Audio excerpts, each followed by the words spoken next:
Every afternoon, Thomas the Tank Engine puffs along his branch line with Annie and Clarabelle. First, they pass the water mill. Next, they come to a big farm. Then, they can see a bridge with a village nestled either side of it. This is a special place. Whenever children hear Thomas coming along, they stand on the bridge waving until he is out of sight.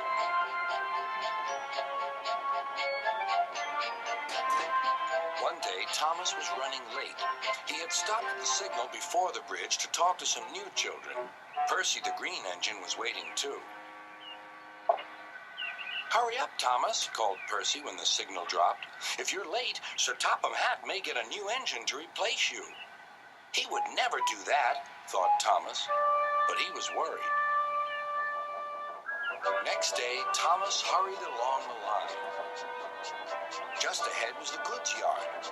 There, on the platform, was an inspector waving a red flag. Next, Thomas saw some children. They were waving too. Something must be wrong, thought Thomas. This station is for goods, not passengers. "Help, Thomas, help! We're glad to see you," called the children. "Please, will you take us home?" The station master explained to Thomas's driver that the school bus had broken down, and all the parents would be worried if the children were late. Thomas waited as the children walked down from the bridge.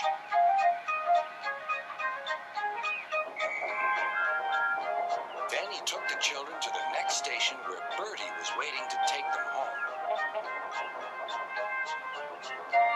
When Thomas finished his journey, he was very late. He was worried that Sir Topham Hatt might be cross with him. "I warned Thomas," puffed Percy to James.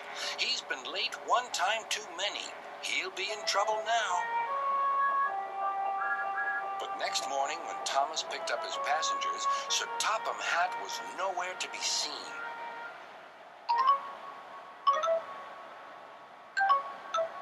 "Thank goodness," sighed Thomas.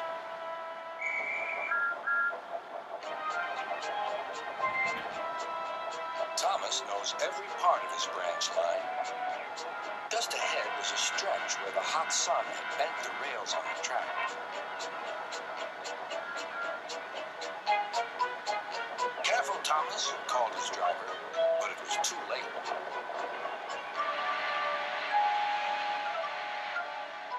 "That's done it," said his driver. "We shan't get any further today." "But what about my passengers?" asked Thomas. "Don't worry, they'll be looked after," replied his driver. While workmen repaired the line, Thomas had to shunt freight cars in the yard. Bertie came to see him. "I understand you need my help again." "Yes, Bertie," replied Thomas sadly. "I can't run without my rails." Bertie set off to collect Thomas's passengers.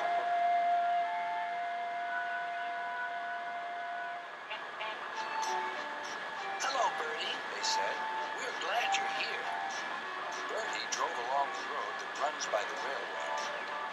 He stopped at each station along the line. Sometimes he stopped between stations to let people off closer to their homes. Thomas felt miserable. "I've lost my passengers to Bertie. They'll like him better than me." Sir Topham Hatt arrived. "Your branch line is repaired. I'm going to change your timetable so that you and Bertie can work together more." When Thomas reached the station, there, to his relief, were all his passengers. "Bertie is a good bus, but we missed our train rides with you," they said. Later, Thomas spoke to Bertie. "Thank you for looking after my passengers." "That's all right, Thomas.